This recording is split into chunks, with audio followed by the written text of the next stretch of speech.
Ils feront une arche de bois d'acacia. Sa longueur sera de 2 coudées et demie, sa largeur d'une coudée et demie, et sa hauteur d'une coudée et demie.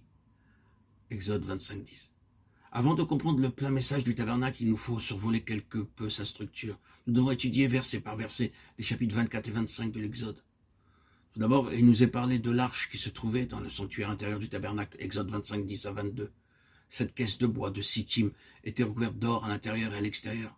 Le couvercle d'or pur battu se nommait le trône de miséricorde de Dieu, formant une seule pièce avec le couvercle, et le recouvrant par leurs ailes se trouvaient 2 chérubins. C'était d'entre ces 2 chérubins que Dieu parlait. Le sanctuaire intérieur où était placée l'arche s'appelait le lieu très saint. En face, il y avait une autre pièce plus grande appelée le lieu saint. Dans cette dernière se trouvait le chandelier, l'autel des parfums et la table des pains de proposition. Exode 25, 23, 29, 31 à 6. Le voile séparait le lieu très saint du lieu saint. Exode 26, 31, 33. Tu feras le tabernacle avec 10 tapis de fin lin retors et d'étoffes teintes en bleu, en pourpre et en cramoisi.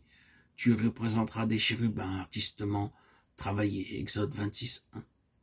Maintenant, remarquez attentivement les couvertures du tabernacle. Dans le tabernacle, les murs étaient des planches de bois de Sittim recouvertes d'or, mais le plafond se composait de couvertures. Exode 26, 1.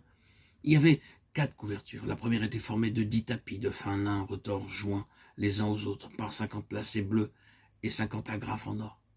Ils formaient ensemble un tabernacle sur le sanctuaire. Avec le lin était tissé du fil bleu, pourpre et cramoisi, et des chérubins y étaient représentés. Les mêmes matériaux furent utilisés pour les voiles et les tentures de la porte du tabernacle et de la porte du parvis. Chaque petit détail a quelque chose à nous apprendre du Seigneur Jésus-Christ. Le deuxième ensemble de tapis était tissé en poil de chèvre, Exode 26, 7 à 13. Il n'y en avait pas 10 comme pour le précédent, mais 11. Ensemble, ils formaient la tente du tabernacle. Par-dessus se trouvait une troisième couverture de peau de bélier teinte en rouge, puis la dernière, faite de peau de blaireau, Exode 26, 14. Et il est entré une fois pour toutes dans le lieu très saint, non avec le sang des boucs et des veaux, mais avec son propre sang, ayant obtenu une rédemption éternelle. Hébreux 9, 12. Ainsi, donc, frères, nous avons au moyen du sang de Jésus une libre entrée dans le sanctuaire, par la route nouvelle et vivante qu'il a inaugurée pour nous au travers du voile, c'est-à-dire de sa chair. Hébreux 10, 19, 20. Comme nous l'avons vu, la partie intérieure s'appelait le lieu très saint et la partie extérieure le lieu saint. Les sacrificateurs pouvaient entrer chaque jour dans le lieu saint pour veiller à ce que les lampes soient allumées, à ce que l'encens brûle jour et nuit, pour changer les pains de proposition chaque semaine.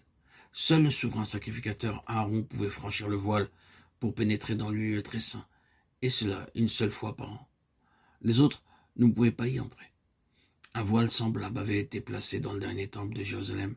Il fut partagé en 2 lorsque le Seigneur mourut sur la croix, signifiant ainsi que le chemin du sanctuaire était désormais ouvert par le sang de Jésus.